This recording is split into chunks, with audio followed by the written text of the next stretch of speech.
Order. And welcome, Prime Minister, to this meeting of the Liaison Committee, and we're very grateful that once again you've given us absolute pleasure. generously of your time. Absolute pleasure. We're covering three topics today, main topics, COP26, COVID and secondary impacts of the COVID pandemic, and then post-Brexit impact. There are one or two other flying questions, and we will start with an opener on behalf of the absent Chairman of the Defence Committee about Afghanistan. Tom Tugendhat. Thank you, Mr. Chairman. Thank you for coming, Prime Minister. On behalf of Tobias Ellwood and myself, I wanted to ask about OPERIC. Now, I realise you're making a statement tomorrow, but given that more than 450 servicemen and women were killed on operations, given that more than £22 billion was spent, I'm sure you'll be keen to tell us how an inquiry is going to be conducted on our deployment to Kabul, to Helmand, and later the withdrawal. Well, thank you very much, Mr. Tugendhat. And of course, the people of Afghanistan have been the beneficiaries of, as you know, decades of UK support and investment. We've done our level best to help the stability, the security, the peace of that country. You yourself, Tom, have served there, and it has been a huge commitment. Hundreds of British troops have died in that cause, and if you ask me whether I feel happy about the current situation in Afghanistan, of course I don't. I'm apprehensive. I think that the situation is fraught with risks. We must hope that the parties in Kabul can come together to reach an agreement, and somehow or other we must hope that an accommodation must be found eventually with the Taliban. That we have to be absolutely realistic about the situation that we're in, and what we have to hope is that the blood and treasure spent by this country over decades in protecting the people of Afghanistan has not been in vain, and that the legacy of their efforts is protected, and that's what this government will try to do as far as we possibly can with our American friends. The situation is difficult. I will be making a statement tomorrow on it, Tom. I think probably it'd be better not to anticipate any further the statement I will make. And on the matter of the inquiry, you're ahead of us there. I think it's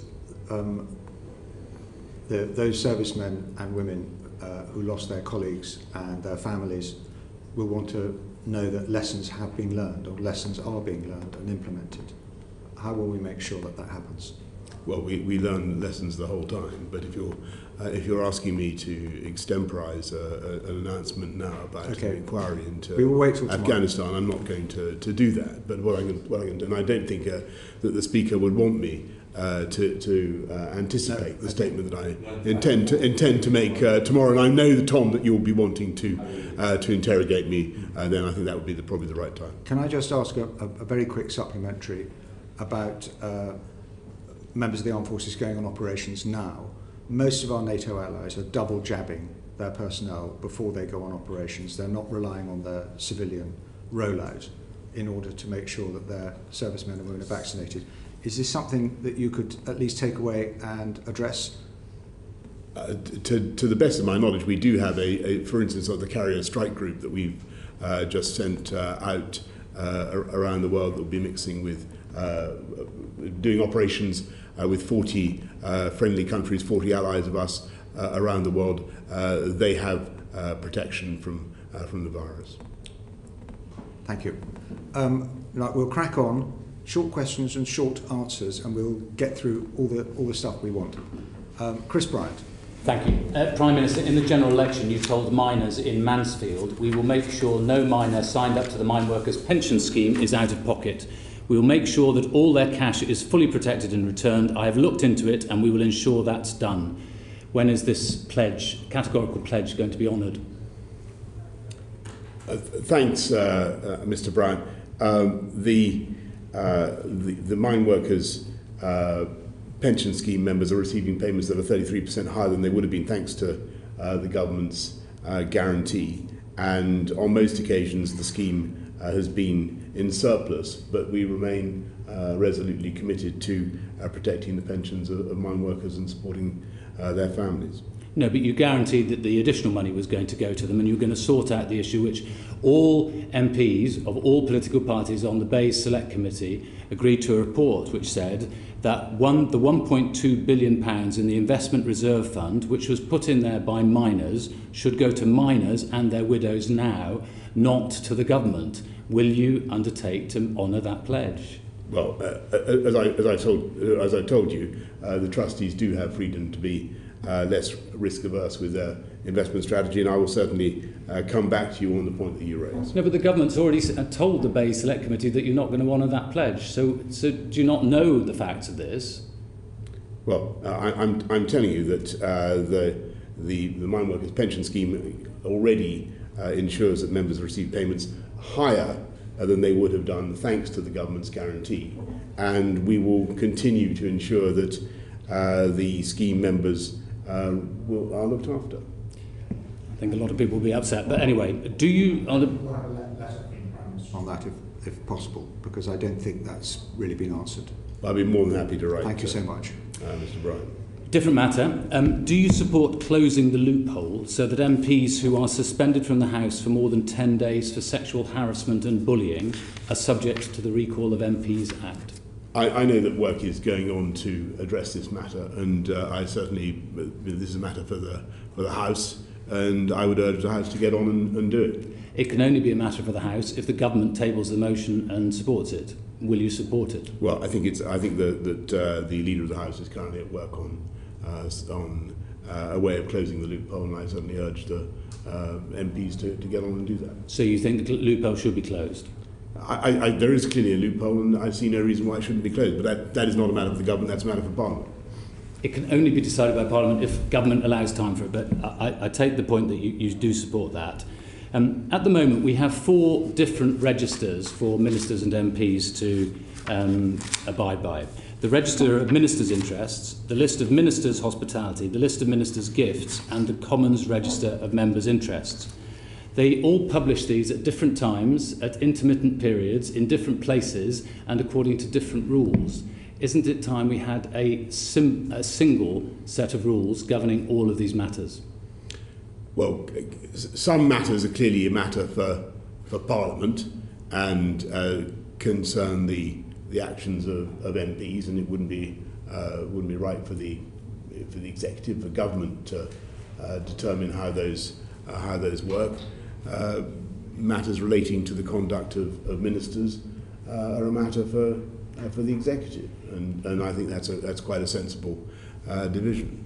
But it ends up meaning that 2 members of Parliament sitting next to each other in the Royal Box at Wimbledon, for instance, register the matter in completely different ways and to completely different rules and at completely different times and in different places. That just isn't fair, is it?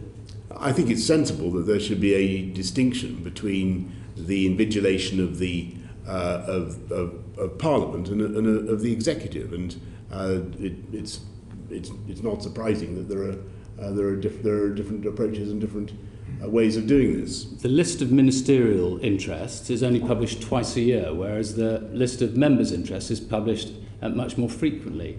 By the time the list of ministerial interests appears, lots of the interests that were relevant at one point during that time are no longer appear in the list at all, because they are apparently deemed no longer to be relevant. Wouldn't it make much more sense to publish the list of ministerial interests every month? Well, it's certainly an idea, Mr. Bryan. I'm happy to look into it, but the system at the moment is that MPs and ministers have to publish their interests. The public can scrutinise them, and that's entirely as it should be. And I would encourage everybody to do that, to fill in their MPs' interests in a timely way, as well as their ministerial interests. But for the most of the last year, the list of ministerial interests hasn't even been an accurate list of ministers, because it's updated so rarely that it simply isn't, no member of the public can spot in real time what are the interests that might be affecting a ministerial decision. Well, the list of ministerial interests, to the best of my knowledge, has only recently been published. It's there for your interest and for the public's information. People can look at it and draw all the conclusions they need to draw. I'm glad you referred to it. The latest list says that there were interests did arise in relation to the refurbishment of your flat in Downing Street, as set out at paragraph 32 of the Independent Advisor's annual report.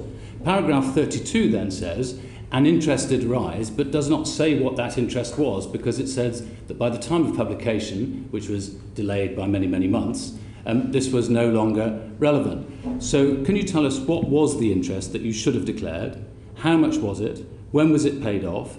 And why was it not registered in the parliamentary register of members' interests? All for the very good reason that there is a ministerial register, and all that needed to be registered was duly registered as the advisor on ministerial interests, Lord Geit has confirmed. That's not actually what he says. He produces an entirely circular argument between paragraph 32 of one report and another paragraph in another report, neither of which reveals both of which say that there was an interest that should have been declared and that it has not now been declared. I have nothing to add to what I just said, and Lord Geit has said that everything that should have been registered has been registered in the proper way.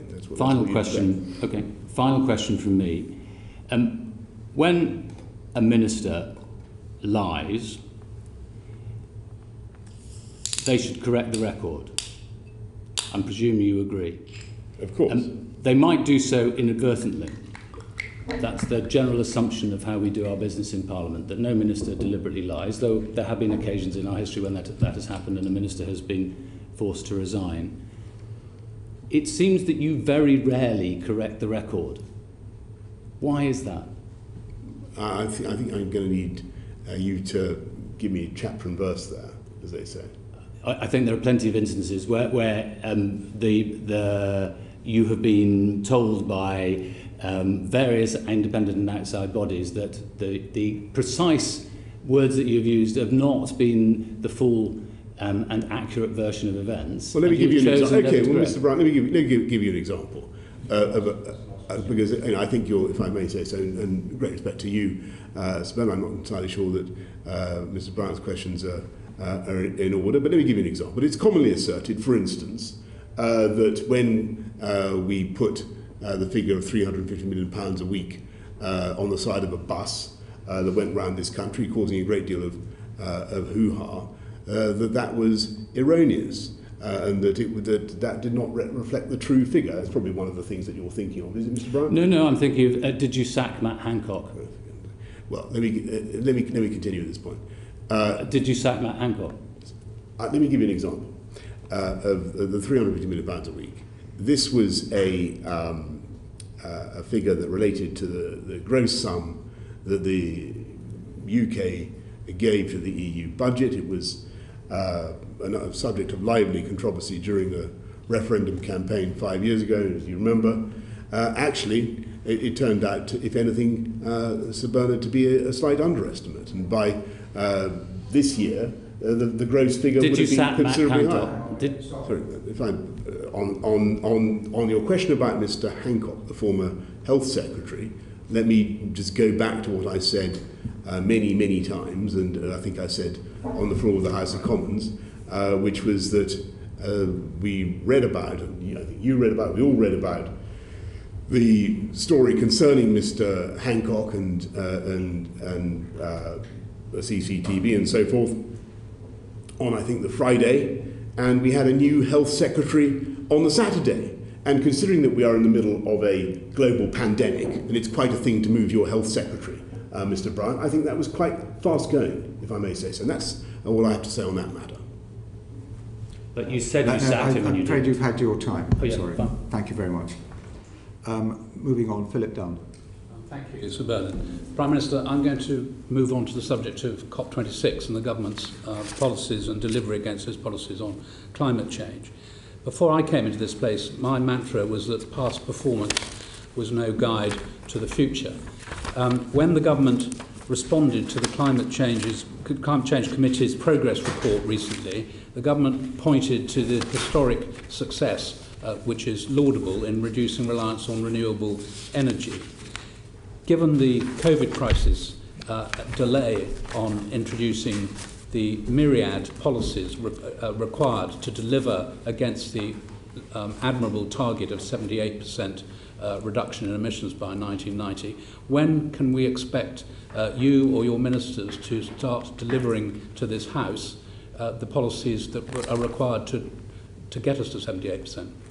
Well, thanks very much, Mr. Dunn. Well, you will have seen what the government announced in the 10-point plan that I set out last November, and you will have seen what is happening with investments in green technology in this country. Just in the last week, you've seen Nissan confirming in Sunderland that they're going to be launching a massive investment in green vehicles, in battery-powered vehicles. You saw what's happening with the Gigafactory. You've seen what Stellantis is doing at Ellesmere Port.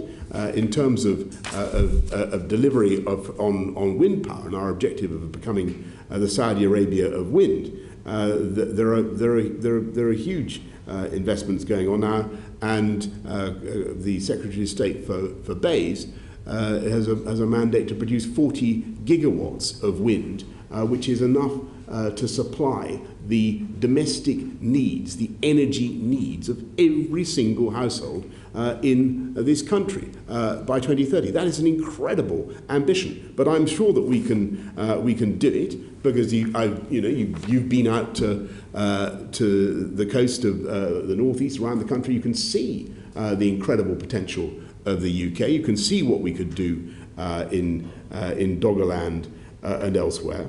And we will do it. But you make the point about the historic achievement, and it is absolutely enormous. Don't forget that I think that the UK has cut CO2 emissions by more than 40% on 1990 levels, while the economy has grown by 75%, and we're confident that green technology and green investments are the route not just to cutting CO2, but to long-term job creation and economic growth.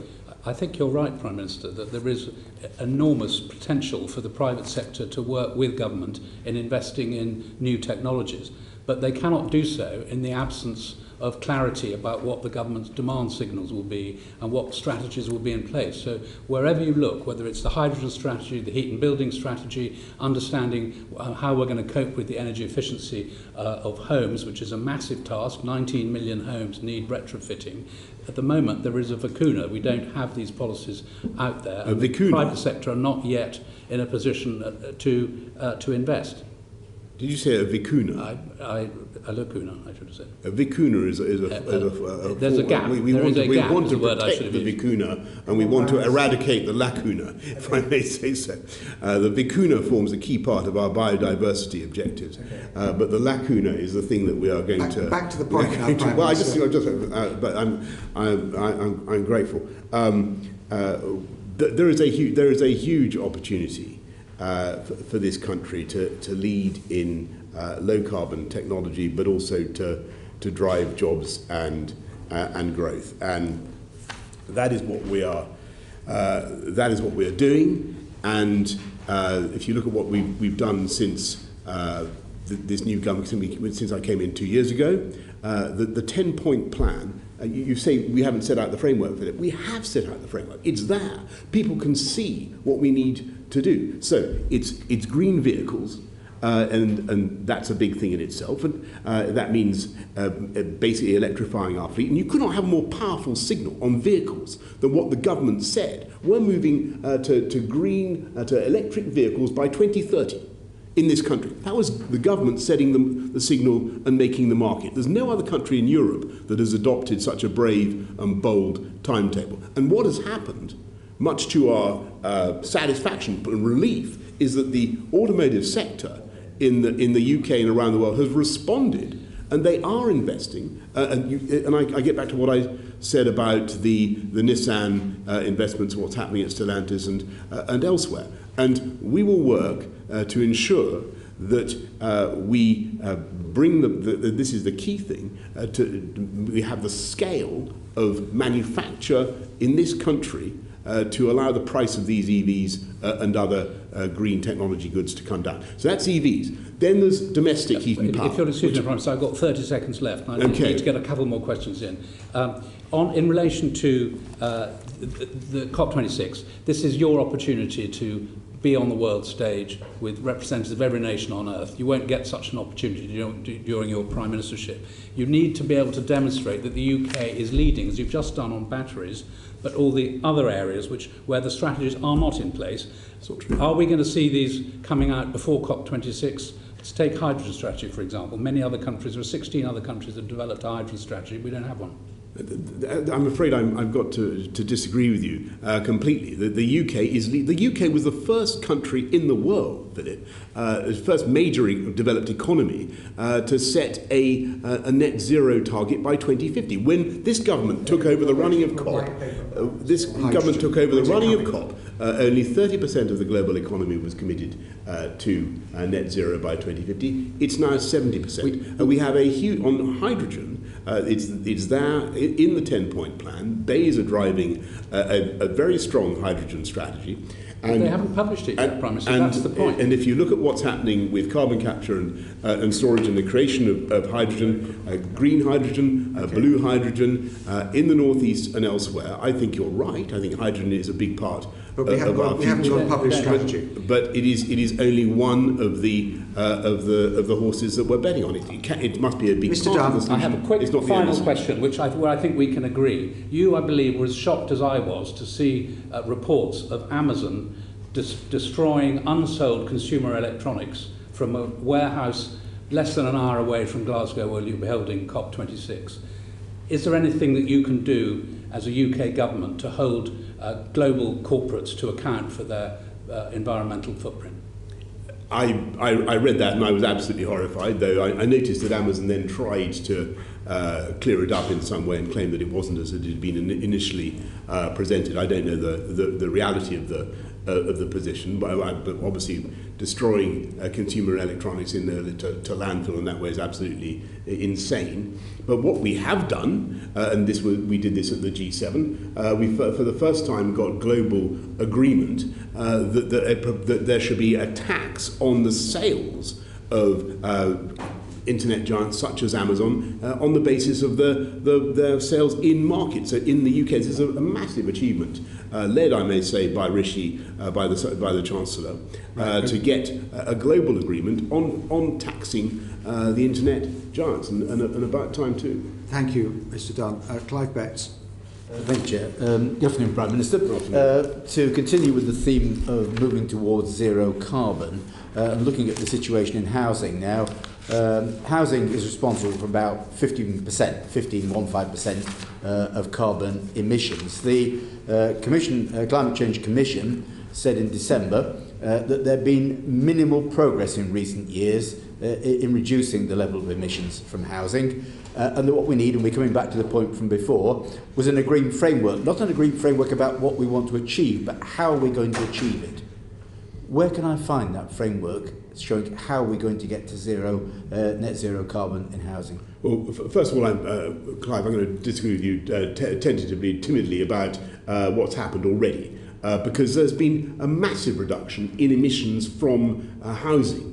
And it's been, if you look at the proportion of emissions now that come from transport, that's because we forced down CO2 emissions from domestic heating and also commercial property. Now the big challenge is that, and let me just give you one statistic: 40% of homes in England, that's 10.8 million homes, are now above Energy Performance Certificate Band C. That's up from only 12% in 2009, which was about. Yeah, but what the Commission said, Prime Minister, was that there had been reasonable progress up to 2015. The last 5 years, there's been minimal progress. That's in the Commission's report.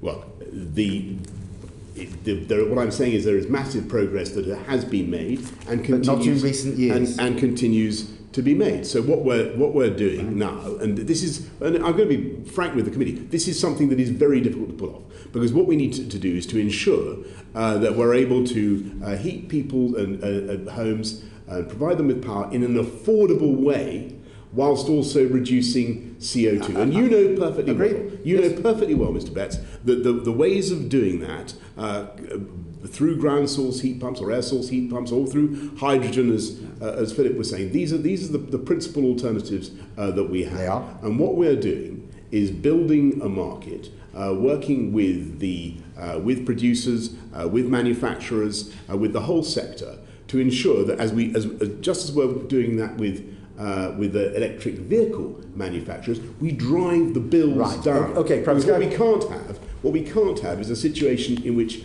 ordinary homeowners, ordinary people living in their own home, are suddenly faced with an unexpected and unreasonable cost to put in a ground source or air source heat pump. How are we going to do it then, Prime Minister? I mean, I'll tell you how. The Climate Change Commission said, and I think it's on the path to net zero, we have to get all homes not using fossil fuel boilers by 2033. That's 25 million homes. Last year, there were 38,000 heat pumps put in homes, 38,000, and by 2033, all homes have got to have either a heat pump or a hydrogen boilers, which aren't currently yet available. Where is the plan to do that? You're right, but what we're doing is working with the manufacturers and working with the market. So it can be done. Can it be achieved? To ensure that we have the heat pumps in sufficient quantity to bring the price down. At the moment, let's be frank, these things cost about 10 grand a pop. Okay, right. This is a lot of money. For ordinary people, we've got to make sure that when we embark on this program, that we have a solution that is affordable and that works for people, and we won't do it. We won't be imposing it until we've So is the 2033 target then one that's going to be delivered? I think we can do it in a very rapid timescale, and that's what we are doing. But it takes a great deal of determination. It means working with the producers. It means driving down the cost. And it means, as I was saying to Philip about electric vehicles, it means setting the market and setting the parameters. And at the moment, the prices are too high. Right. Can I just talk then about future planning? Because one organisation looking at planning is an organisation called Place Shapers. Now, they're an organisation, you probably went further to said, perhaps, I understand that, of middle-sized housing associations. They have about 1 million homes in their responsibility, 1 million homes. They've looked at what it would cost them, part of their business plan, to get to zero carbon homes by 2050. For 1 million homes, they calculated it was going to be £104 billion. Only one of them could do it without going bankrupt. So where is the financial plan to enable social housing providers who want to do the right thing to be able to plan ahead and do it? I think you're in a way, you're repeating what I've just said, which is that... Where is the plan? The plan is to work with the manufacturers of these... Yeah, but where is the financial plan to enable housing associations to afford it? And we'll be bringing forward a plan under carbon budget. When's that? Under carbon budget. Can we have a date? We will be bringing forward a plan before COP 26 before COP, and have a date in November this year. Before COP, you will be getting a plan on the decarbonisation of the domestic market in this country, Clyde. But what I'm saying to you, and I think people will be interested in this. This government is determined to keep bills low. Absolutely. And to make and that is a priority. Now, the only way to do that is to build the market in a very systematic way, to make sure that we have the technology and make sure that it's affordable. And there are some big bets that we may need to place. Some bets we may need to place on hydrogen, but also some bets on ground source and air source heat pumps. And that is what we'll have a plan where government shows their financial support both for social housing and for owner occupiers who want to do the right thing as well. Yes, and there are the models and the solutions may be very different across different types of housing, different housing stocks. You know all the arguments. You'll see it long before COP26. Good. We look forward to it. Moving on to Caroline Noakes. Thanks, Bernard. Are you hoping for any gender-specific outcomes from COP26? And if so, how will they be measured? Thanks very much, Caroline. I think that the COP26 programme is one that will be of immense benefit to all of humanity.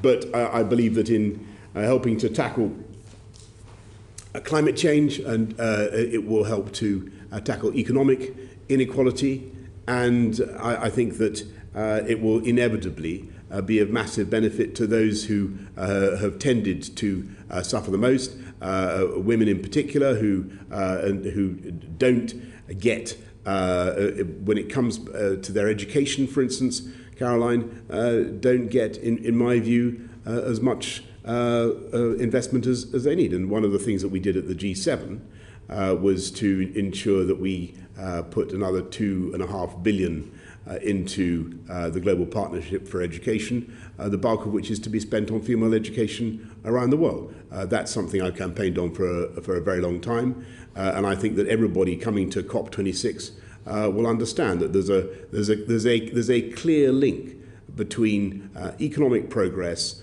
sorting out climate change, addressing climate change, and empowering and advancing women, and ending the injustice that so many young girls around the world receive far less investment in their education than young boys of the same age. Will the cuts to UK aid help those girls, Prime Minister? The UK is actually investing more, putting more money into education, female education. I think we're putting £453 million into the Global Partnership for Education, and Uhuru Kenyatta of Kenya is coming to London in just a few days' time to help us raise even more. Thank you. Moving on, Tom Tugendhat. Thank you, Mr. Chairman. Prime Minister, at the G7, you didn't manage to get any of our 6 closest allies to pledge to abandon coal use. How do you think you're going to manage to get China to do something similar in Glasgow? China is a huge global economy, the fastest growing emitter, and we have to address that problem. And I think that now, how are you going to get them to agree? By engagement. And I think that what you can't do is simply push China away, say that we must have nothing to do with China. China is a member of the P5. China sits on the UN Security Council, quite rightly. We've got to engage with China and make the case to China. And I think one of the most important things to come out of the G7 was the idea of the Build Back Better World, or the Clean Green Initiative. And that is a way. I'm going to go to my questions, Prime Minister, rather than your answers, if you'll forgive me for a second. You're stretching more interested in your questions than my answers. No, I'm interested in your answers. Your prerogative, Mr. Tugendhat. I'm interested in your answers to my questions, not to the questions you'd wished I'd asked. You did say in the General Assembly in 2019 that digital authoritarianism is not, alas, the stuff of dystopian fantasy, but of an emerging reality.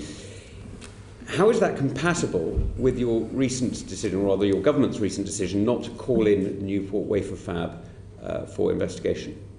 This is a very difficult business, and this relates to people should know this relates to a chip manufacturer in Wales. We're looking into it. I've asked the National Security Advisor to review. So it is being reviewed now. We will look at it again. But don't forget that the Business Secretary told me it was a matter to the Welsh Government. Thanks to they rather sweetly asked us to deal with it. But what I can tell you, Tom, is that thanks to this government and our prudence in passing the National Security and Investment Bill, which I'm sure you voted for, I did. Good. We are able to take action. Well, I'm delighted. It's a very important bill that you passed there, and therefore, if it's not used at a time. I want to stress, and on this issue, and there will be others. Don't forget, this is the government. When I came in, we took the very difficult and painful step, and Greg will know all about this because you were, I think, Business Secretary, you had to deal with this.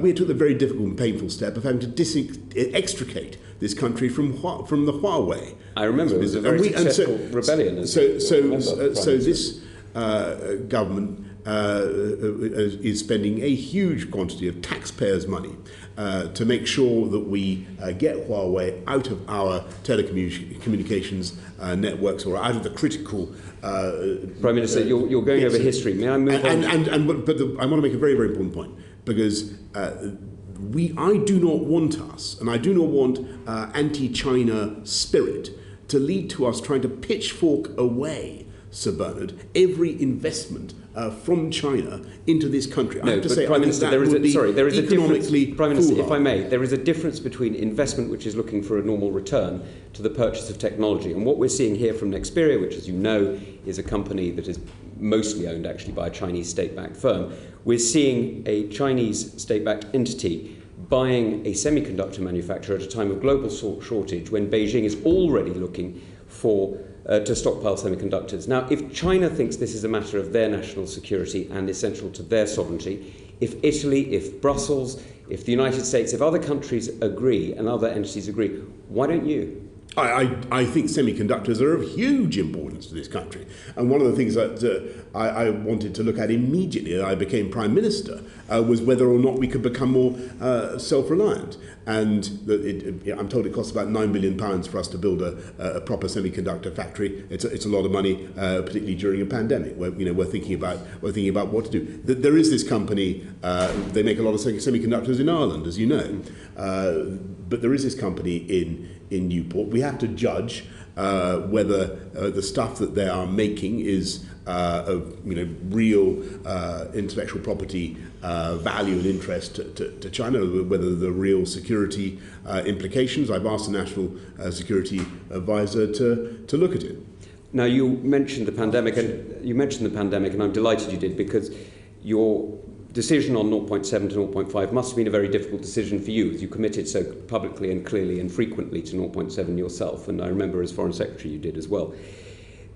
We're seeing a cut in the budget going to global tropical medicine and global vaccines at a time when we now know the interconnectedness of all our health globally.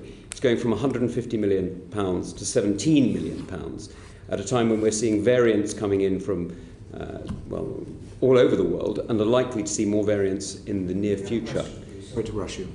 Will you be making sure that there is a vote in Parliament on this issue, and will you be looking to reverse such cuts which undermine the national security of this country as quickly as possible? Well, again, Tom, I'm going to disagree with you in your characterisation of what this government is doing, because actually, you talk about vaccines. We put 1.5 billion of UK taxpayers' money into supporting supporting COVAX, and I think a further 450 or so into and that's brilliant. Into this Gavi. Is separate. And I just remind people watching this that of the 1.5 billion vaccines that the world has so far, that the developed nations have so far distributed around the world, roughly a third as a result of the efforts of the UK government, the deal we did with Oxford, so that those vaccines are distributed at cost. That's the direct result of UK government action. I think people should be very, very proud of that. I agree. We should be extremely proud of that. We're talking about very, very big sums of money in a pandemic when we've had to spend £407 billion looking after the jobs, livelihoods, well-being, welfare of families in this country as well. I think you should be rightly proud of the vaccines technology. Thank you, Mr. Duganhart. Very grateful to you. Meg Hillier. Thank you, Sir Bernard. Prime Minister, you've talked a good talk about the ambitions you've got for net zero, but 37 billion of revenue a year is solely dependent on the consumption of fossil fuel or greenhouse gas emissions. 37 billion, same price as test and trace, just for ease, and 28 billion is fuel duty alone. So how can you give the British public an idea of how you're going to fill that gap in revenue as we go greener? Sorry, 37 billion of revenue from fuel duty. No, 28 billion from fuel duty, 37 billion, which is dependent on other consumption. Well, Meg, I mean, you're making an incredibly a good point. You're talking about our fiscal, the fiscal impact of moving to to green technology and the implications of that as you phase out hydrocarbon vehicles, you phase out internal combustion engine vehicles, and you phase out. So the we use know of why, fossil but I think fuels. the public would be interested to know what Well, your I think- thoughts are about how we go forward. I'm sorry, I just wanted to clarify it for everybody. There is down the line, of course, the Exchequer will start to see a loss of revenue. What I don't want to do, and let it be said now, and I saw some misreporting about this. What I don't, or some misunderstandings, I should say, I don't want to see fuel bills go up to compensate, if you see what I mean, Meg. So that is not the way forward. So that's off the table. Is there anything on the table to fill Well, the gap? that's a matter for. I would not presume to anticipate the fiscal options of the Chancellor at a budget or any other fiscal event, as you know, Meg.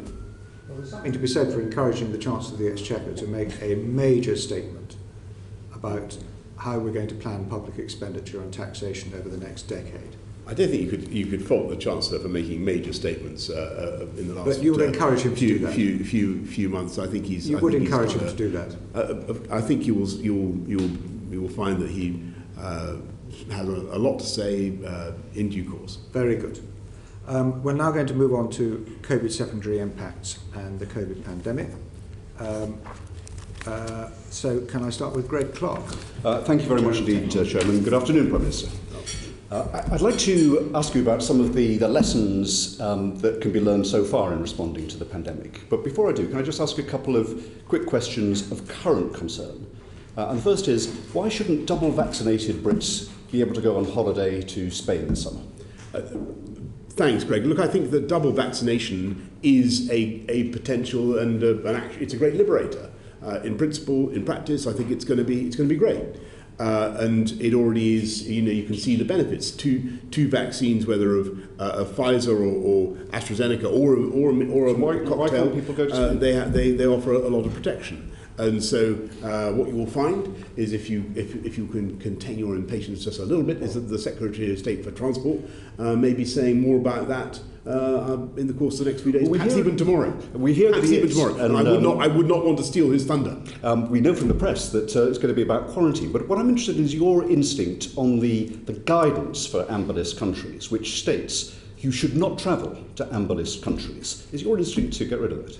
I think you should. I really don't want to anticipate or to steal the thunder of the Secretary of State for Transport. But what I can say, and repeat what I've said already, I think that double vaccination offers massive potential. Do you recognise they come together, the guidance and the requirements? They should be locked. Of course. Okay, that's fine. And so you'll see a lot more on that. I think that the crucial thing is to remember that currently we need to contain the pandemic. We need to.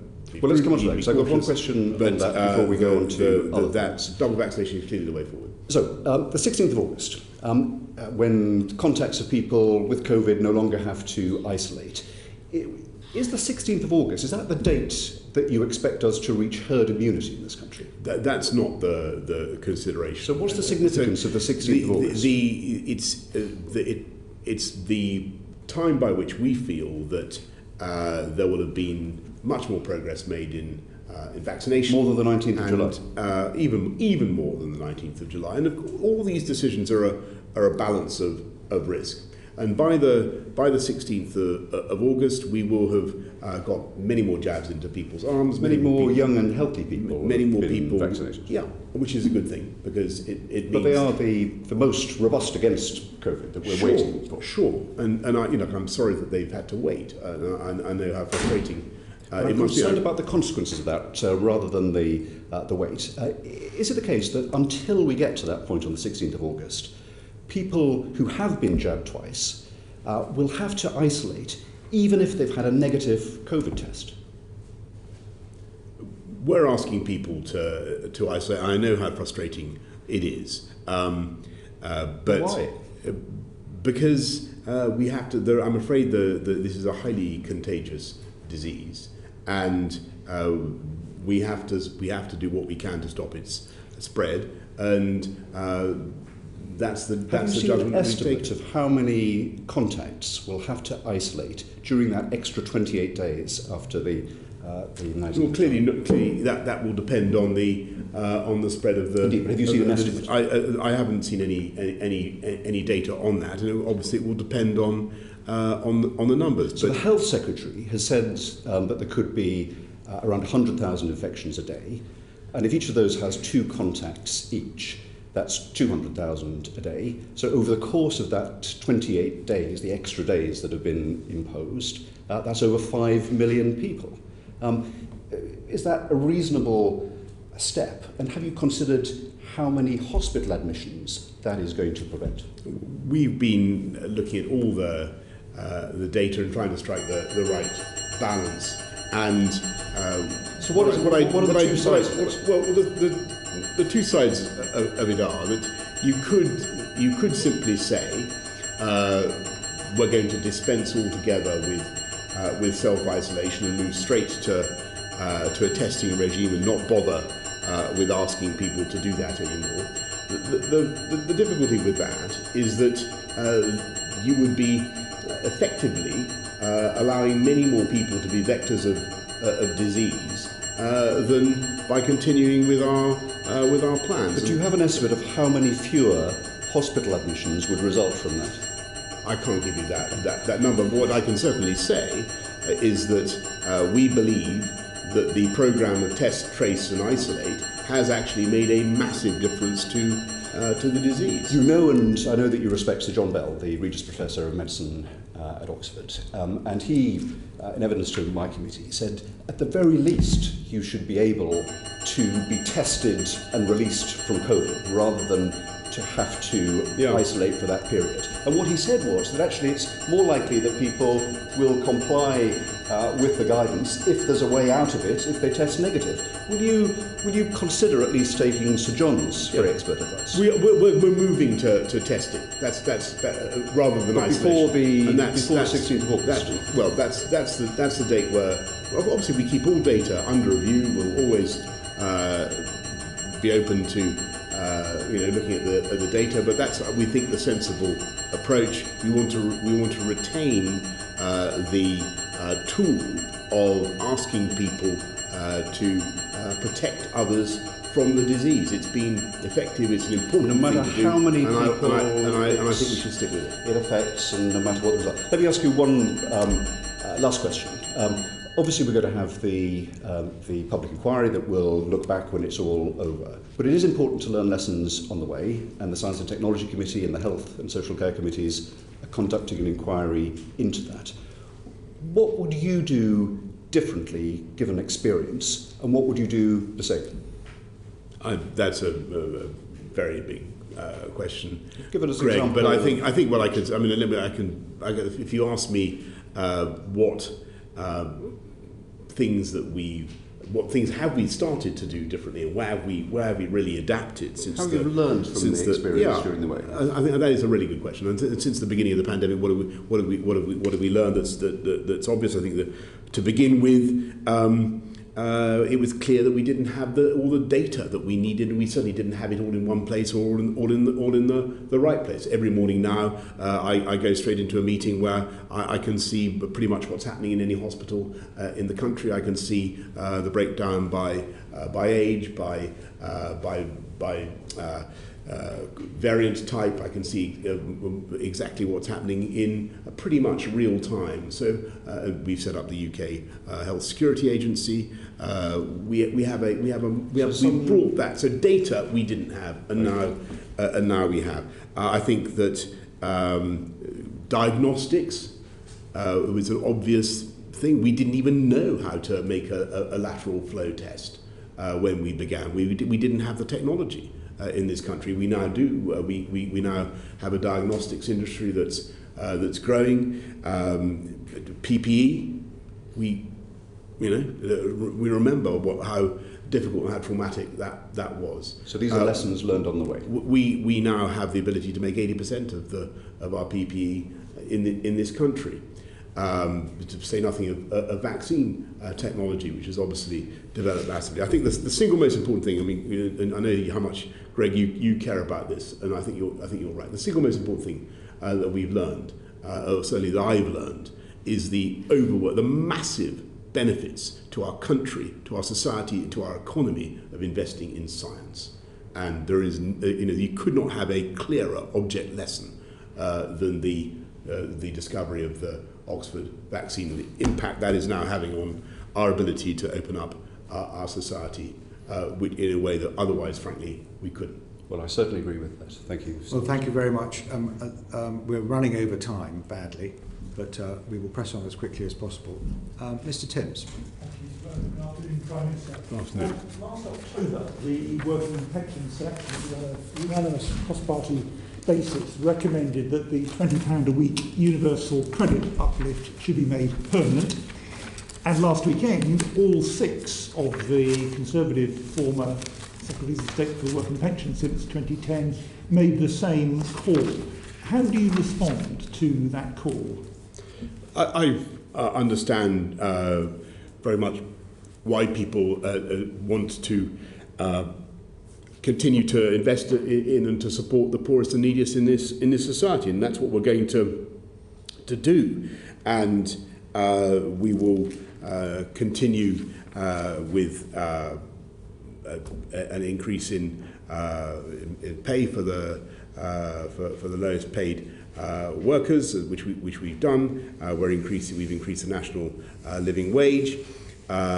We've given councils huge sums to help those in greatest need. I think 4 million families have been helped to pay their council tax bills. You refer to the universal credit uplift amongst many other things that we have done, and they're huge, and they're part of the 407 billion. But I want to stress that as we come towards the inflection point in this pandemic, when we start to lift the non-pharmaceutical interventions, we start to lift the restraints on society, start to lift the government-imposed diktat that told people they couldn't go to work. Remember what we were saying.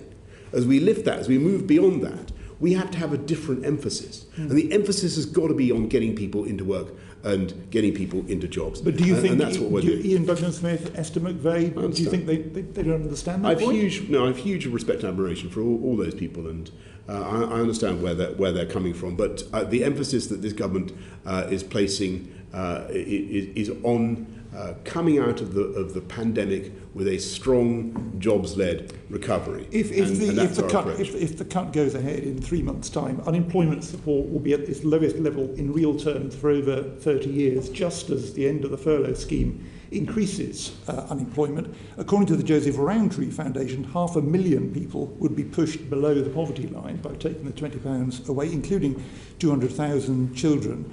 And the universal credit allowance for under 25s have obviously been hard hit by job losses in the pandemic. That'll be cut by a quarter. Can all that damage really be justified? But I think that the answer to that, and I understand what you're saying, but the answer is to get people into work. And if you look at what's actually happening since just in the last few months, you've seen that unemployment projections for unemployment, which you rightly worry about, but they're 2 million fewer than we were told there were going to be. We have lower unemployment than virtually all of the rest of the G7. Vacancy rates are up at pre-crisis levels, and the number of people on the payroll has now been rising for 5 consecutive months. It's true, there are now 2 million people still on furlough, and you're right to draw attention to that, and that's a very considerable concern. But if you look at Mr. Timms, if you look at what's actually happening in the jobs market. Yeah. If you look at what's happening in the jobs market, the problem at the moment, as I think most colleagues would testify, is a shortage of labour, not a shortage of jobs. But do you accept that taking the £20 a week away will cause a lot of the hardship to a large number of people? I think that the best way forward is to get people into higher wage, higher skilled jobs, and that's the the ambition of this government, and we think, and if you ask me to make a choice between more welfare or better, higher paid jobs, I'm going to go for better, higher paid jobs. Well, that's always been the view of Ian Douglas-Smith, of course, but he's calling for the £20 a week to be retained. Will you review this policy between now and September? Of course, we keep everything under constant review, but I've given you a pretty clear steer about what my instincts are. And we're also, by the way, developing and pushing forward a lot of really excellent schemes for getting people into work. So not just Kickstart, but Restart and JETS, the job entry training scheme, to help people into work. I think that should be our mission. That should be our crusade. Can I raise a different point with you? In February, you made the point to me in the chamber, rightly, I think, that the government is worried about the increase in online fraud. The Work and Pensions Committee, the Treasury Committee, the Governor of the Bank of England, Financial Conduct Authority, City of London Police have all called for the online safety bill, which is being published now, to tackle scams. Why is the government unwilling to make that change to that bill? I'm not aware that we're failing to do that. But I'm very concerned that we should tackle fraud, and indeed I'm told that the online safety bill does just that. And it does it for a very small part of the problem, which is user-generated content. It doesn't do it for online advertising, and that seems to be on a much longer-term track. And it's causing huge problems. So I wonder whether you could just have a look at the current online safety bill and see whether it could be changed to tackle online fraud. I'm told that the bill will tackle a wide range of content and takes a focused approach to tackling online fraud. If you feel that it's in some way inadequate, I'm more than happy to look at it. But I know that one of the key objectives of the online safety bill is to tackle online fraud. I'm grateful. Thank you. Thank you, Mr. Timms. Robert Halfon, Education. Thank you, Chair. Good afternoon, Prime Minister. We've got Argentinian levels of hyperinflation in our schools, with 640,000 pupils being sent home this week compared to 385,000 the week or so before. The Centre for Social Justice have identified 93,500 ghost children who, for the most part, have not even returned to school since they were fully opened on March the 8th. We've also got exam orphans with Year 10 pupils due to sit GCSEs next summer, missing 1 in 4 days of face-to-face teaching.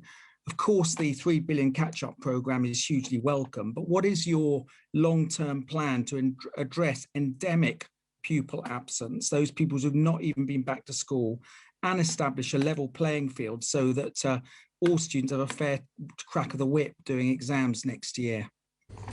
Thanks, Robert. And I know how much you care about this and how vociferously, vehemently you campaign on this issue. And you're right. And what's happened over the last 18 months has been, for many children, really debilitating. And there's no question that they've lost unconscionable amounts of teaching and learning time. And we must remediate that. We must make it better. It's probably the single most important investment that we can make. So in addition to the 14 billion that we're putting into education that we began with as this government, we have a catch-up plan for a £3 billion catch-up plan so far, and before we come to anything that the Chancellor may do later on this year. And what that focuses on, you ask how we're going to do it. I think the thing that works, and the thing that I found that parents and teachers and pupils respond to, is more direct one-to-one, one-to-two tuition, and actually focusing on the needs of the individual child, and drawing out where they're going wrong, and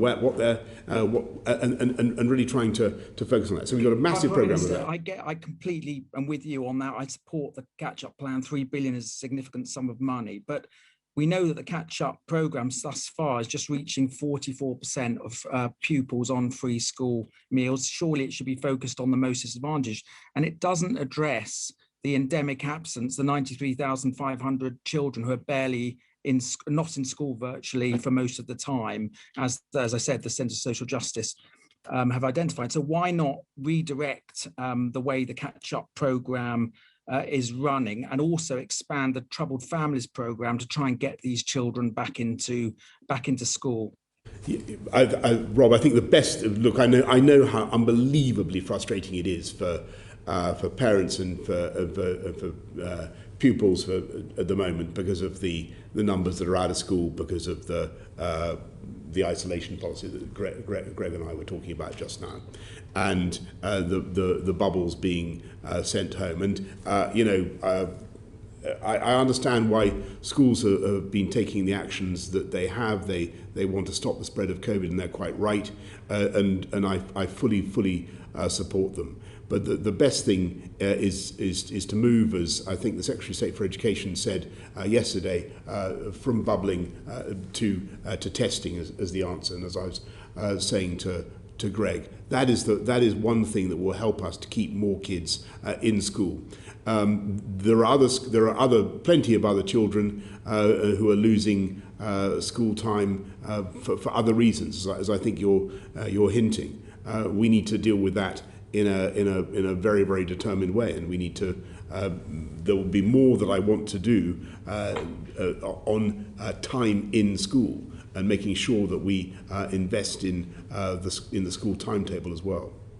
So just finally, Chair, so just to be clear, that you will have a focus on the close to 100,000 kids, I call them the ghost children, and haven't even been back in school since even when they fully reopened in March. But do you not think there should be a long-term plan for education, which a significant part of it would require a longer school day, not just for academic catch-up, but for extracurricular activities such as sport and well-being? And what more needs to be done to convince you as Prime Minister and the Treasury that a fully funded long-term plan with a longer school day is worth supporting and giving proper resources to? We're looking at the evidence, and if I'm absolutely frank with you and the committee, to begin with, some of the evidence that was assembled was not as good as it could have been. The evidence on timetable, the evidence on lengthening the school day wasn't as powerful as it was on tuition, for instance. But that doesn't mean it's not the right thing to do. I do think it's the right thing to do. The question is how you do it. What sort of activities? Is it enrichment? Is it academic? What's the mixture? As you rightly say, we're doing a proper review of all of that to get the evidence that we want. But in the meantime, over the summer, there's, as you know, all the summer schools, the Holiday Activities Fund, a big effort to try to help kids to catch up before September as well. Just will you look at the Troubled Families programme to try and grab these students back into school, the close to 100,000 who've not been in school at all? Or other means to try and get these kids back into school, because they're not going to be helped by the catch-up fund as it is. No, I understand. As it's currently running. No, look, you're making a very good point, and you know, it's you get into a risk of a circular problem. You keep missing the same group. So I will certainly look at what we can do. Thank you, Chair. Thank you. Prime Minister, could we just spare a thought for the teachers, because the health service gets all the limelight in this pandemic, but the teachers have taken a hell of a burden in this. They have. The teachers have, Sir Bernard, you're completely right. And the support staff. Don't forget the support staff. And they've done an incredible job. And what's so interesting, when you go to some schools, you can see the challenge that they have, because some children really are incredibly resilient and have just bounced through it without any problems at all. But that's not the case by any means for every child in this country, and it's had a big impact on. Could you ask your Education Secretary to make sure that they get a break this summer from initiatives from his department, which have very often been contradictory and had to respond fast-moving, pandemic of course, but they long for a period of stability and predictability. I mean, can you have a word with him and see if he can provide them with a little respite? I will do everything I can to Thank you. I totally understand that point, and all I would plead in mitigation and forgiveness from our wonderful teachers is it has been difficult to work out how to keep some things going, how to do examinations, and but your point is well made. Thank you. Catherine McKinnell. Thank you. And could I also add the challenge that many teachers face currently, which is that they are off school with COVID, and that is causing huge difficulty for schools and obviously compounding the issues of catch-up. And I absolutely echo what the Select Committee Chair has said and wanted to ask you about that as well on behalf of petitioners, because the Education Policy Institute calculated that education catch-up spending per head in England is around 19% of what the US is spending and 12% of what the Netherlands is spending. How do you explain that? Well, I don't recognise those figures, and I don't agree with them, because they failed to take. They failed to take account of the 14 billion that we invested in education as soon as I became Prime Minister, 14.4 billion, which took funding for every primary school pupil up to £4,000 a head, funding for every secondary school pupil up to £5,000 a head. So we began with massive investments, and we've added another 3 billion, and there will be more to come. So, yes, the overall spending on catch-up for English pupils is £310 per head, and in the US it's £1,600 per head, and in the Netherlands it's £2,500 per head. We know the impact of this pandemic has been enormous on children and young people. Why is it that the Prime Minister feels we don't need to invest in helping them catch up and make the best of going forward in the future? Well, that's obviously not how I see it. We're making a thick end of £20 billion investment already, and there will be more to come. So, moving on to the impact of current COVID numbers, and also the potential impact when the restrictions are released on the 19th of July. I know you've said on many occasions you don't actually have the data, which is quite concerning, because the impacts on current COVID levels, particularly in regions like the North East, where we're seeing a surge, we're already seeing businesses unable to function, hospitality businesses having to close. If I take nurseries, for example, they have to maintain legal ratios of staff to children in order to stay open, and the early years sector has a very young workforce, many of whom are not double vaccinated. So cases are skyrocketing, and nurseries are being put in a position of having to turn families away in order to maintain legal ratios. Which families do you think they should be prioritising? Well, I thank them for all that they're doing and for the difficulties that they're going through. As I was saying to Greg earlier on, we have to make sure that we use the tools we have to, in the form of isolation, to get through this particular phase. It won't last long. You talk about businesses, or hospitality sector businesses closing. Actually, thanks to the vaccine rollout, we were able to get through to step 3, and now it looks as though, we'll take the final decision on July the 12th, but it looks as though we'll get through to step 4, which will allow them to open up fully without the need for the 1 metre rule, and that will, that's the most positive thing that can happen. But that's all in theory, Prime Minister, because the reality is that businesses are facing huge staffing issues, with many having to isolate and therefore not able to function as businesses. It's in the hospitality industry, it's in many other industries, but particularly in those industries where a lot of young people are employed. So does the Prime Minister have the data for the relaxations he's proposing, and how those businesses are going to be affected over the next 2 to 3 months, given we're already seeing the impact of high COVID levels in areas like the North East? Yes, I mean, if I may respectfully say, I don't think it's possible to argue simultaneously that businesses need to be able to be more open and at the same time to oppose the relaxations. It's not quite clear to me. I'm asking the Prime Minister, I had a bit of this earlier on. That's not the argument I'm making. I mean, you can't have it both ways.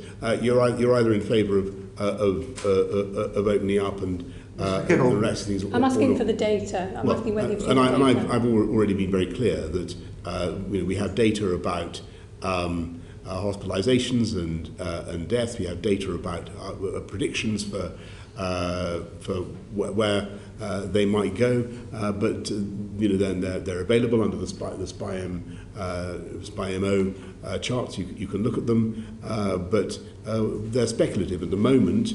We're tracking in about the middle of the projections that SPI-M made for the third wave, if we went ahead with all the openings. So we're the middle to low end of the projections that they made, if you look at the graphs.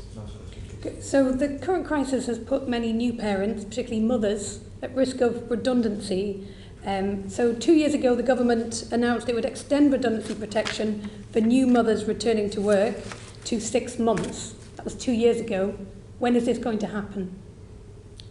We want to help new mothers to return to work, but we want to help everybody to get back into work. When is the redundancy protection going to happen that's been promised? I can't give you the answer to that particular payment, but what I can certainly tell you is that at the moment the problem is, as I said earlier on, the problem is not so much a shortage of jobs or a lack of vacancies. The problem is a shortage of labour, and that is what we need to fix. That doesn't stop women returning from maternity leave being made redundant. No, and I don't want to see that happen. 1 in 9, are currently awaiting government legislation. Can you let us know when you're going to bring that in? Well, we'll do everything. Of course, I will let you know about that.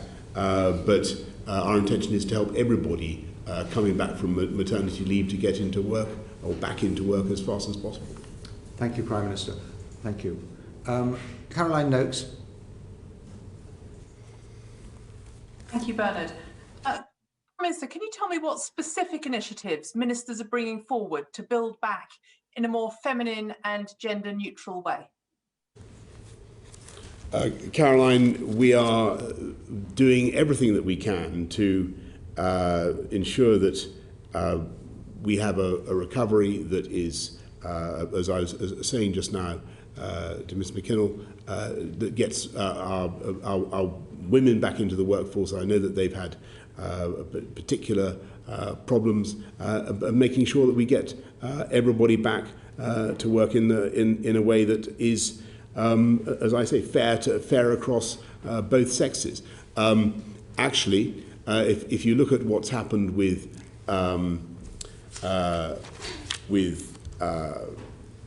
furlough, I think according to the Resolution Foundation, 52% of furlough has generally attracted more female recipients than male so far, which I think is positive. And it's evidence, Prime Minister, that women were more likely to be in sectors that were shut down longer. What level of female employment do you regard as evidence that we have built back in a more feminine way?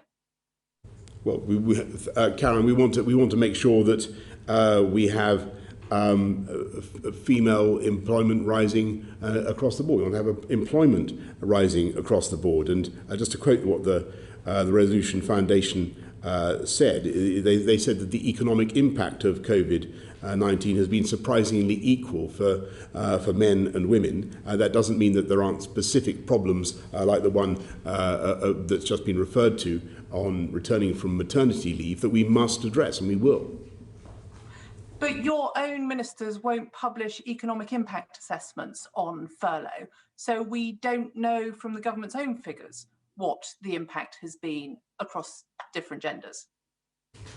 Well, I'm quoting from the Resolution Foundation report. Well, how about quoting from the economic impact assessments of your own ministers and the Government Equalities Office? Well, as you know, Caroline, all policies must, under the Public Sector Equality Duty in the Equality Act, be scrutinised for their impact on different groups. But the information I have is that The gender pay gap is at a record low. We have 1.9 million more women in work than there were in 2010. And women, for instance, on FTSE 350 boards is up around 50%. 50%. There's a 50% increase in women on FTSE 350 boards in just 5 years, which I think is quite fast going. And those, are, I think, are pretty useful metrics, Caroline. And should policies for recovery be in the round, or should they be targeted at those who were most impacted by COVID? We want to have a recovery that looks after everybody in society.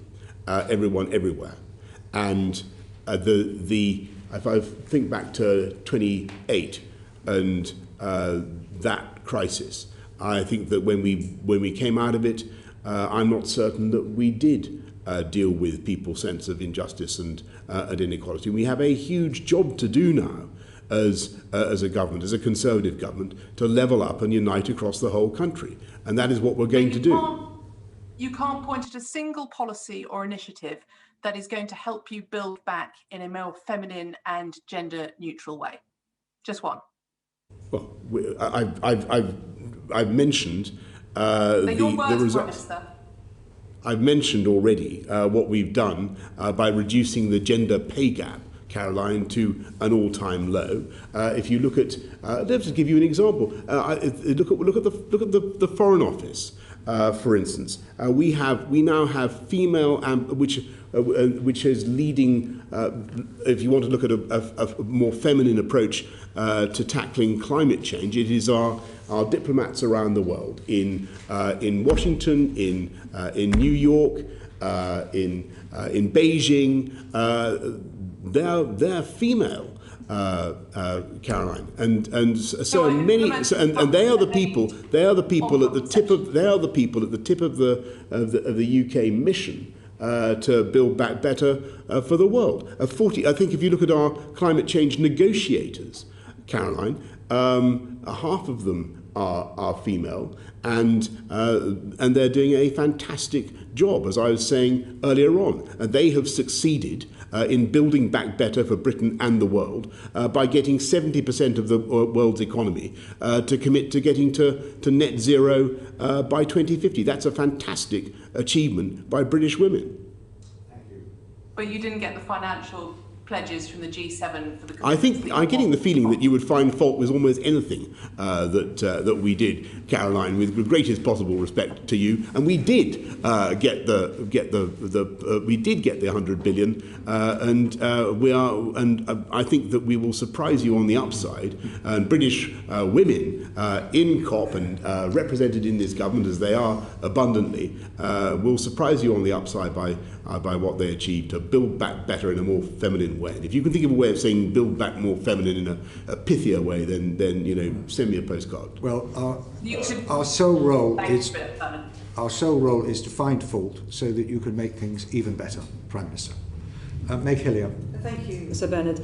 Prime Minister, you talk about building back better and levelling up. What's your message to people who are living in seriously overcrowded accommodation, who, since the time you've been Mayor and Prime Minister, have seen toddlers grow into teenagers in that accommodation, who are working but can't afford the private rents and can't afford to buy?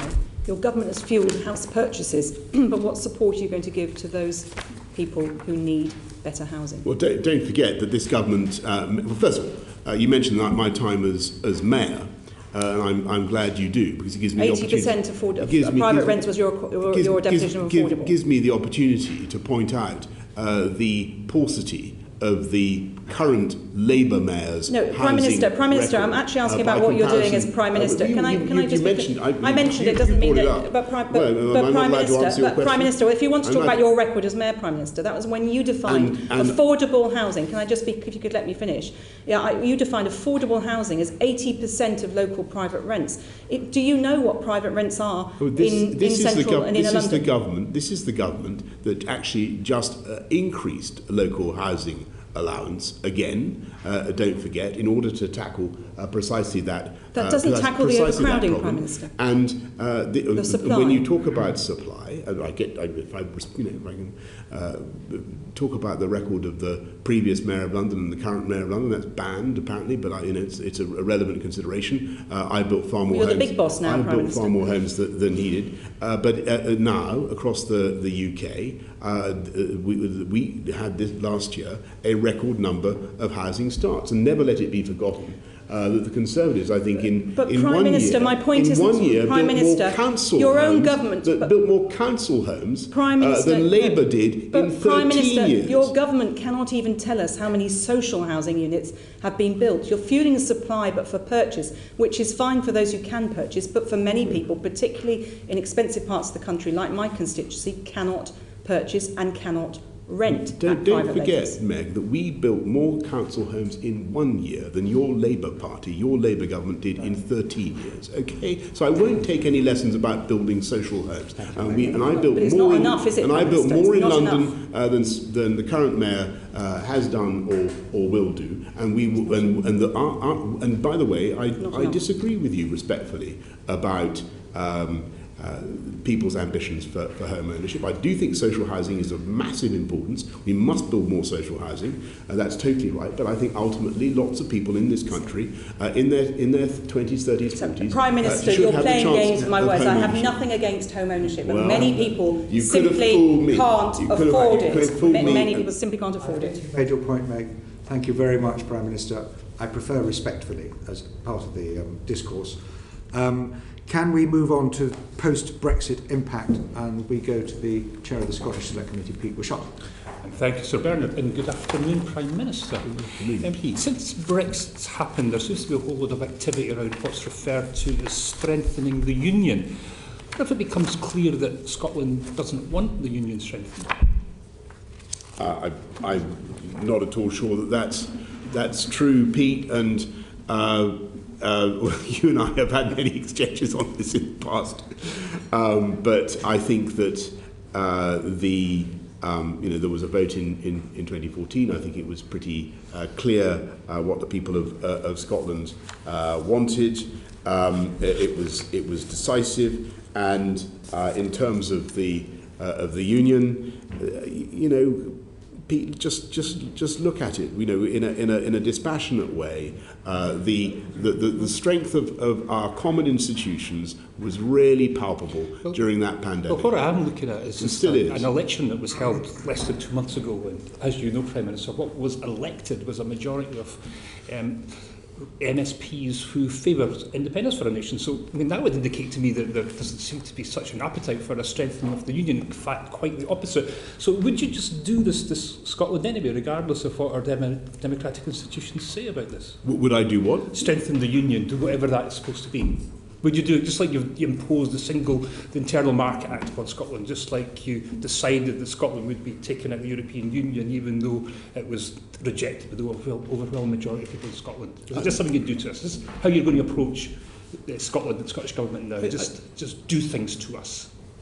No, I don't think it can be bad for all the constituent parts of the Union to have their trading relations strengthened, to have their friendship strengthened, to have their means of easy communication strengthened, their routes from one part of the Union to another strengthened. It seems to me to be a good thing and something that's pretty hard to argue against. Well, it's just that your former senior advisor, rather uncharitably, said you were an unthinking unionist who thinks devolution was a disaster, who would like to reverse it but won't dare try. That's pretty accurate, isn't it? No, would you reverse devolution if you had the chance? No. Go on, be honest. What do you really feel about devolution? Pete, I was a massive beneficiary of devolution. Dave, as I was just saying to Meg Hillier, it was the Labour government's decision to in the late 90s to follow the John Smith package and to devolve that enabled me to become Mayor of London, and and I think it was a great thing. Now, what you didn't find when I was Mayor of London, you didn't find me endlessly attacking central government and moaning about it, and you didn't find me endlessly trying to shuffle off blame and responsibility onto central government. I took responsibility. I took responsibility. If I may say, I think the problem is not with devolution. The problem is with the party in power. Just on that, this disaster seems to crop up quite a bit because the one you have admitted to and you conceded to is that when you were speaking to Northern Tory MPs, you said that devolution was Tony Blair's biggest mistake, and again you referred to it as a disaster. You did say that, didn't you? I certainly think that there are disastrous aspects of Scottish government, Scottish national. But you weren't Scottish National Party's performance. Scottish National Party's performance in delivering education, in fighting crime, in tackling the scourge of drugs. I think there have been lamentable failures. Yes, I do. Now, the difficult thing for me as Prime Minister of the UK is it's a difficult thing, because I love the whole UK and I want it all to succeed. It's very hard to mount the ramparts and say that something is going wrong in Scotland. I don't want to do that. I want Scotland to be brilliantly governed, and it should be. But I just think that the SNP is not delivering as what it could. We won't start going to your government, but you're now the Minister for the Union. Could you maybe list your top 3 achievements since you gave yourself that position? Well, I think that I think it would be invidious of me to comment. No, I think I will leave that. It must be to others, but Minister of the Union, for goodness sake. I think that the Union is. Let me give you an example of the strength of the Union. It became obvious to me during the pandemic. The role of the British Army, for instance, in rolling out not just the vaccine, one of your achievements as a British Army, not just the vaccine, but the testing centres. I do think that the vaccine rollout can be broadly counted an achievement of the government. Yes, I do. And I think I would even go so far to say the Union played a massive role in the development of the vaccine. Let me just and the whole testing. I've only got a minute left. You've asked me, so I'm going to.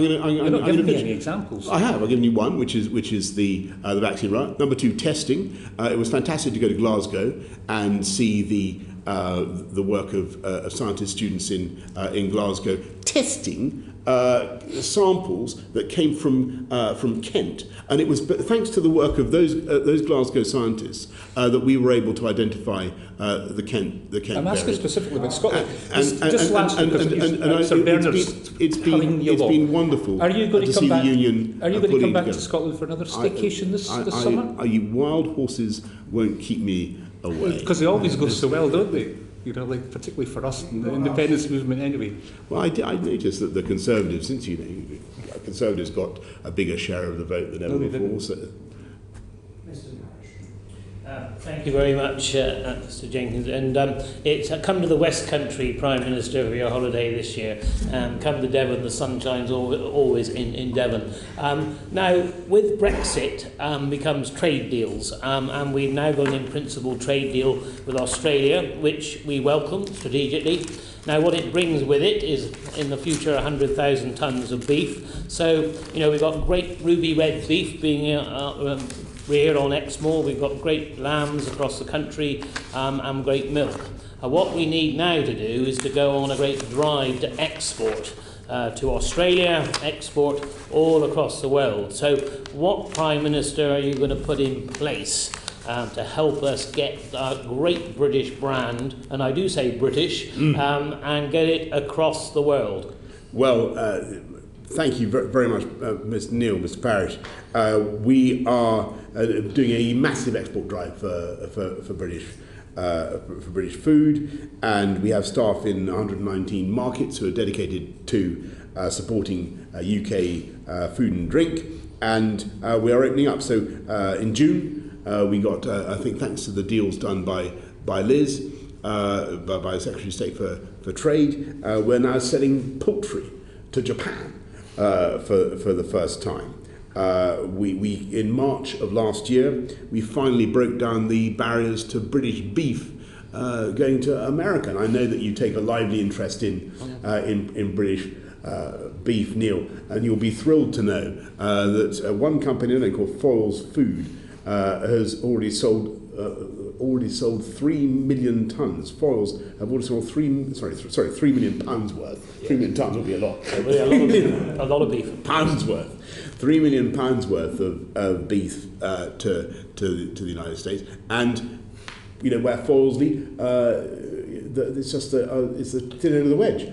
It's the beginning. I'm sure that you and the British farming will find plenty of other opportunities around the world. Yes, we greatly welcome what we're doing, but you see, we've got a councillor in Beijing, and that's about all we have, you see, from our embassies. And so, therefore, you've got the Australians within 15 locations across the world, and they spend $20 million. So, in our embassies, we need to have food councillors to be able to promote our British food, because if we're going to really get on the front foot, because trade is not only just about one way coming into this country, it's going out. And if we want to build a greater environment for our food, that grass-fed beef has got to be reared, it's got to be looked after, and then it's got to be sold at a profit. We've got to get that into those foreign markets. So what are we going to do to have our embassies, to have these councillors across the world? Can you give me a commitment to do that? I can say, first of all, how much I love your attitude, and you're right, to be optimistic about it. And Scottish beef too, by the way, Pete. It's the future.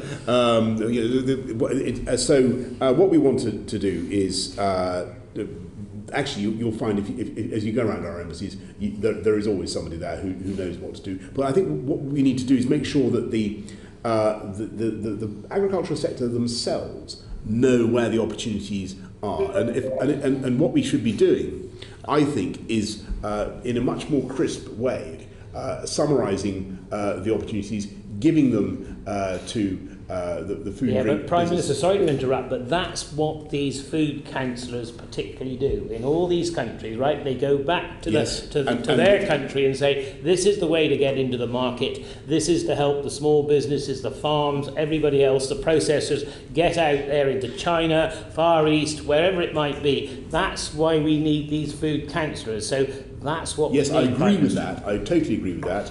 There should be somebody in every embassy around the world who has that responsibility. But I also want to do, we're putting £38 million into giving SMEs the information that they need on their side. So we need to join them up. We need to join up the British food business, in all its amazing diversity. We need to join up the manufacturers, the entrepreneurs, all the people who are making this stuff, with our diplomatic network, Minister, so they know what to plan. Prime Minister, we're in total agreement, but the one thing I haven't got from you is, are you going to put those resources in place? Well, I've already told you. So we've got 38 million goes into DITS. Yes, but it's to make sure that within our embassies we have those food councils. I'm sorry to press it, because we've been trying to do this for years, and we must make sure we do it. We have in 119 markets. That's by markets I mean countries.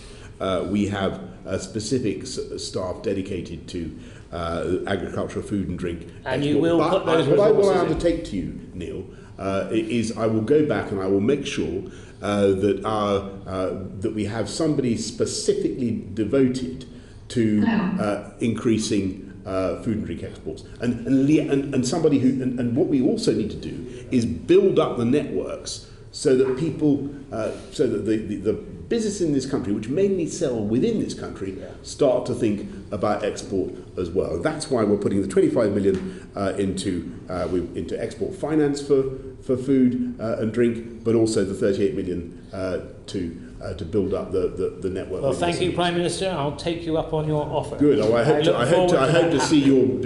Can we add that topic to the letter? You certainly can. You certainly can. This and can I also ask you, Prime Minister, if you will include a note on the figures of expected hospital admissions if isolation was ended on the 19th of July rather than on the 16th of August?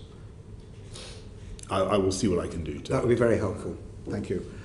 Can I just also add one of the post-Brexit hangovers, where we used to export musicians and talent across the European Union with great alacrity, and this is very severely threatened, as you know, and was raised by Julian Knight at the last session, and he's asked me to raise it again.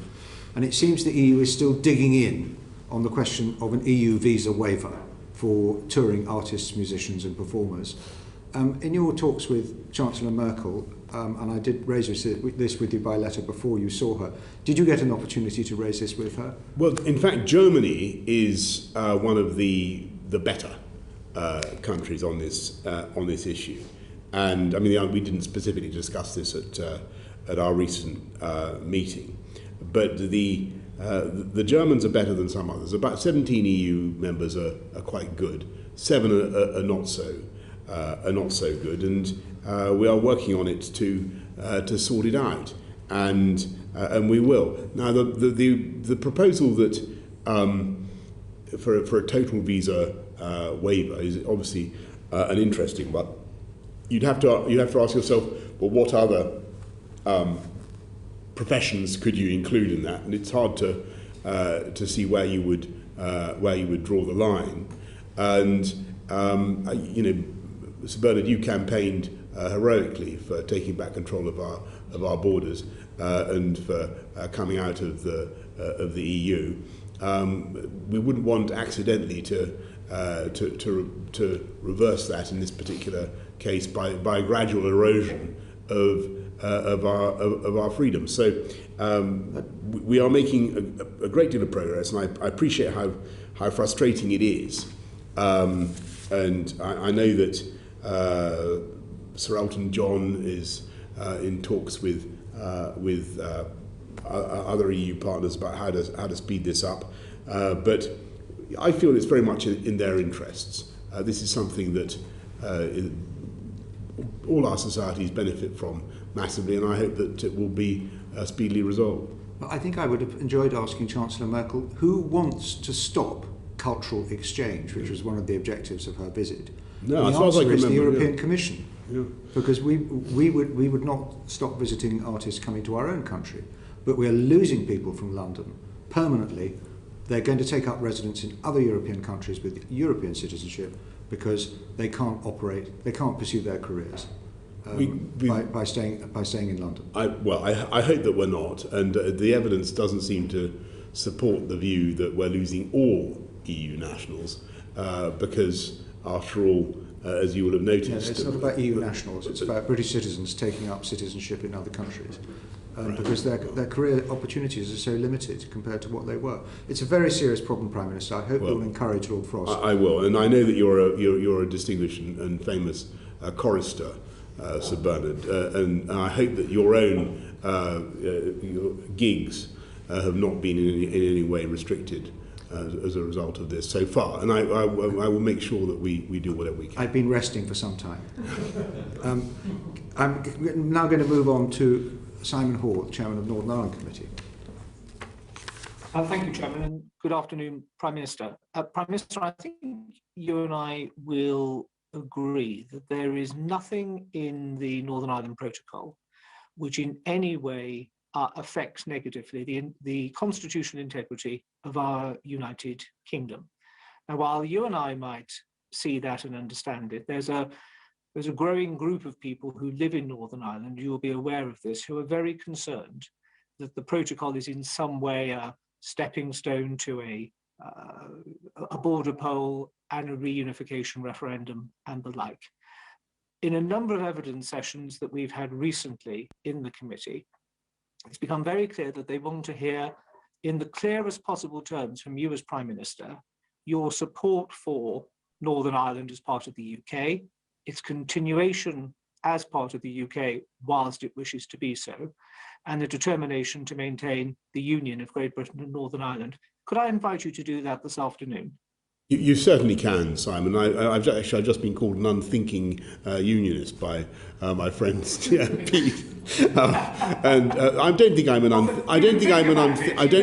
unthinking unionist. I think I'm a passionate unionist. I believe in our country and the way it works in the four nations coming together. I think it's a fantastically powerful thing. It's the greatest global advertisement for cooperation and working together. It is a wonderful thing, and we want to strengthen it, not in an assertive or interfering way, but we want to strengthen it. And there is, Simon, absolutely no threat to Northern Ireland's place within the United Kingdom. And there should not be. Let me measure my words. There should not be from the protocol. And it's clear in Article 6.2 of the protocol, for instance, that all sides are asked to use their best endeavours to ensure that there is free trade, a seamless movement between Great Britain and Northern Ireland. It's clear that Northern Ireland is part of the sovereign territory of the United Kingdom. That's all clear from the protocol. The unfortunate thing is that the protocol is being applied currently in a way that causes some of the anxieties to which you've just referred. And so what we have to do... I wanted to come on to that one. Yes. I did want to come on to that point. Thank you for the clarity of the first part of the answer. That's appreciated. I know it will be heard across Northern Ireland this afternoon. The Joint Committee was clearly set up because it was known that the protocol at the start wasn't going to be perfect, that there were going to be issues that would need to be addressed. And that is best done through a position of mutual political trust. Business, we keep hearing in the committee, will abide by whatever rules it is that we as politicians require them to abide by, as long as there is certainty and clarity and stability in the delivery of those.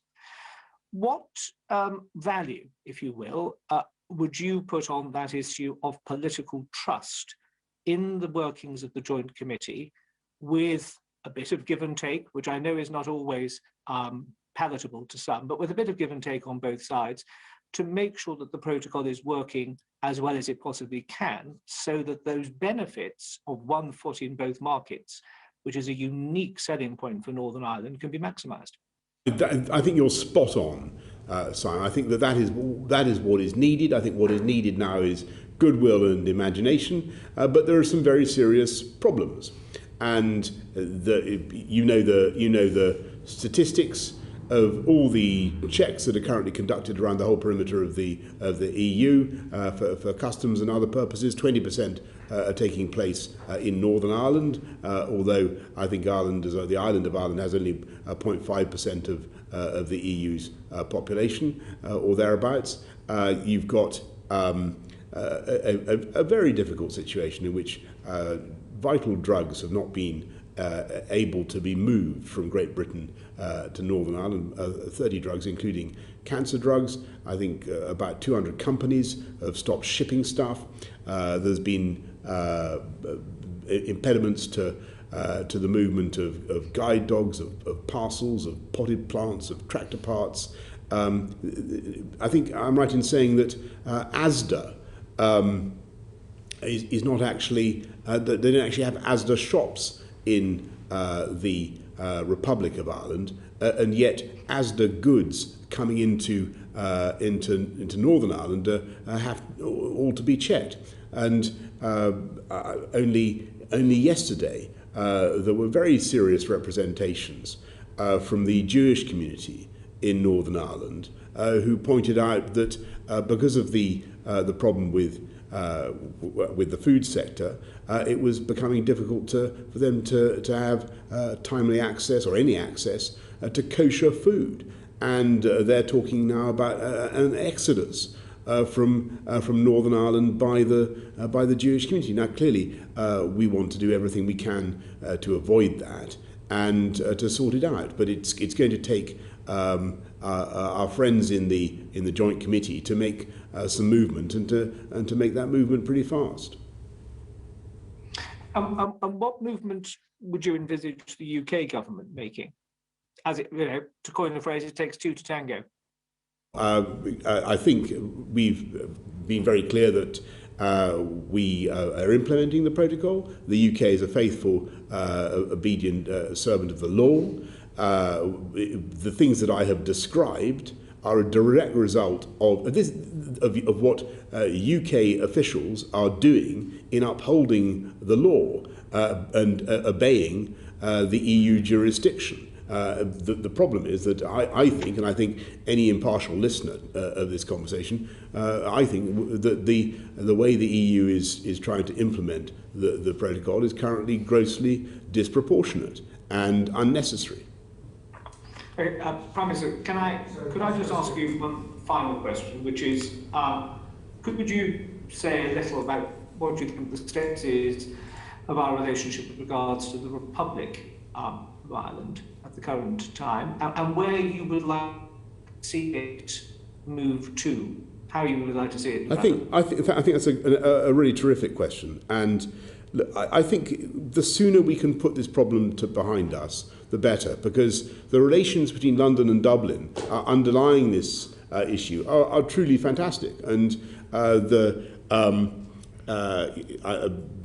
relations we have both with Micheál Martin and indeed as we had with his predecessor Leo Varadkar are very, very progressive. There are things we want to do. We want to get on and do them. There are things where the UK and Ireland can work together on talking about connectivity, but as I was with Pete, on north-south connectivity in the island of Ireland, on what we can do east-west. Or what we can do over the border, working together in the Londonderry area. There is a huge amount that we want to get on and do together to strengthen our friendship and partnership. Don't forget, the UK's economic relations with Ireland are colossal. I mean, they remain one of our biggest export markets, our biggest trading partners and friends.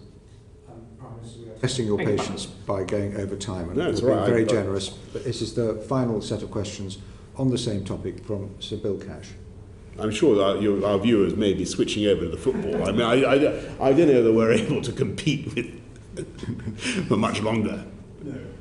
So, Prime Minister, do you agree that one of the primary reasons for our signing the Northern Ireland Protocol was to preserve the Belfast Good Friday Agreement, and that the mutual obligations in the protocol must be seen through that focus, which we do, but unfortunately the EU seems to ignore?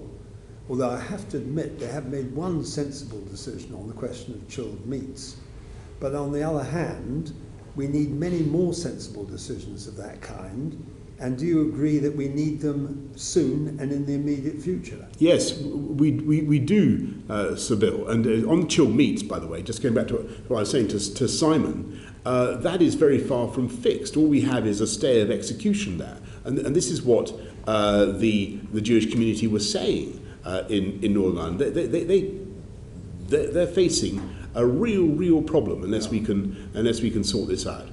And I agree totally with your characterisation of the problem. We understand the vital importance of protecting free movement north-south and protecting making sure that there should be no hard border within the island of Ireland. That's the whole point, and we've done that, and it's been a massive effort by the UK state. What we agreed was that to make that happen in a reasonable way, we would undertake to do certain checks on stuff that could circulate, in theory, in Ireland itself, after arrival in Northern Ireland. That's what we undertook to do as an act of neighbourliness, to look after the EU single market, which is what they wanted us to do. We also agreed, unfortunately, that the EU could have a say in how this was done. And that has been the problem. And they've been implementing the protocol in a way that is producing the types of anomalies that I've been describing. And we need to fix it. So given the unique circumstances, as the protocol states, of the Northern Ireland situation, which is both deeply historical and deeply political, with the marching season coming on and all the rest of it, do you agree that we must also focus on stability, trade, peace and community relationships in Northern Ireland, without in any way apologising, and to pick up on what Simon was saying earlier, on our insisting on the constitutional integrity of Northern Ireland as an inviolable part of the United Kingdom. Absolutely, and that's after all what it says in the protocol. Right, So I think that is a very fair point. I think what we all need to do is work rapidly on some solutions, fix this thing fast. I think it will take some effort, but we really can't exclude anything. We've got any actions that the UK government may need to take, as I've said many times, to protect what it says in the protocol, the East-West dimension of the Belfast Good Friday Agreement, which is equally important as the North-South dimension, clearly, and to protect the territorial integrity of the UK. And how often do we have to say to them, it's in your and our mutual interests to be flexible about this arrangement, because actually it may be written down in a certain fashion, but actually the truth is, if you want to get this right, you have to have a degree of mutual cooperation and flexibility. Yeah, I think that's right, and we will. The noble Lord Frost will continue to make that point with his customary diplomatic force and skill. Quite right. And ultimately, couldn't we recognise that Article 13.8 of the protocol actually does presage the possibility of superior arrangements to the protocol, alternative arrangements? It does. And that if that is going to be protecting the Good Friday Agreement more effectively and treating the two communities with more parity and fairness, that would be the right way forward. Completely right, Sir Bernard, and it cannot be beyond the wit of man, as I think you and I and others have been saying for at least 5 years, for technology to come to our aid and sort it out. Well, Prime Minister, thank you very much. You've been very patient, staying an extra 20 minutes. I'm very grateful to you. Won't detain you a moment longer. Order. Thank you.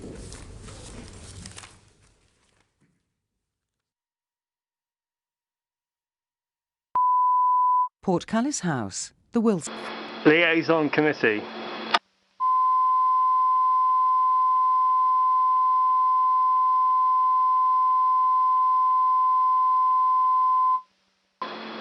Liaison Committee.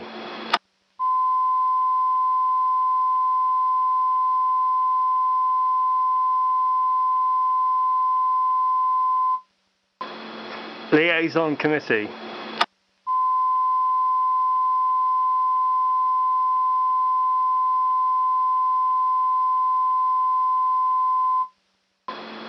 Liaison Committee.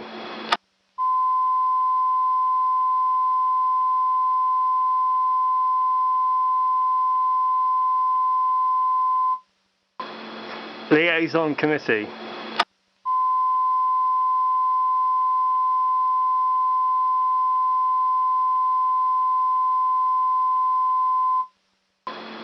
Liaison.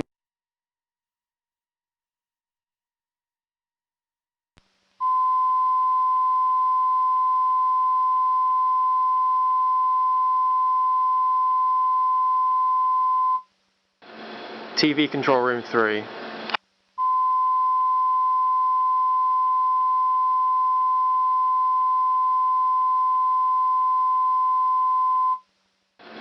TV Control Room 3.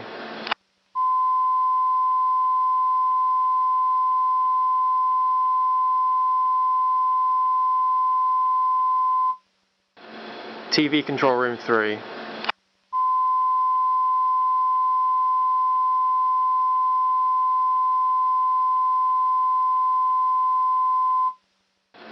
TV Control Room 3.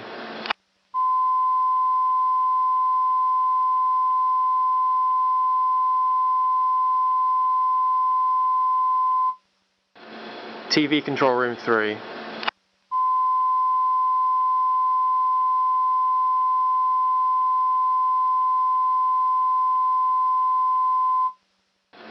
TV Control Room 3.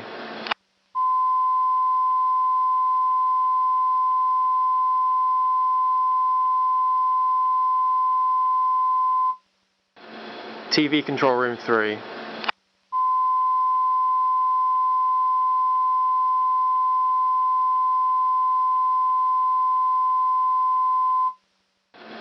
TV control room 3.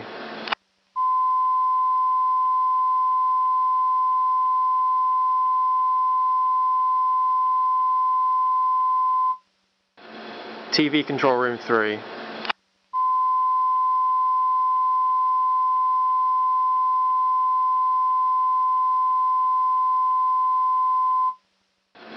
TV control room 3.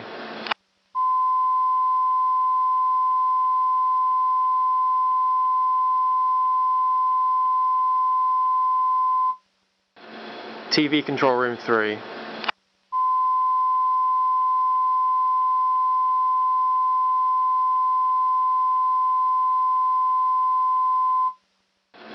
TV control room 3.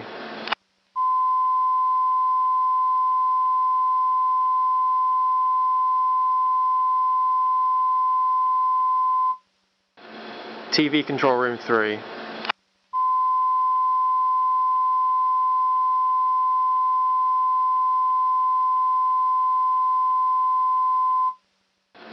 TV control room 3.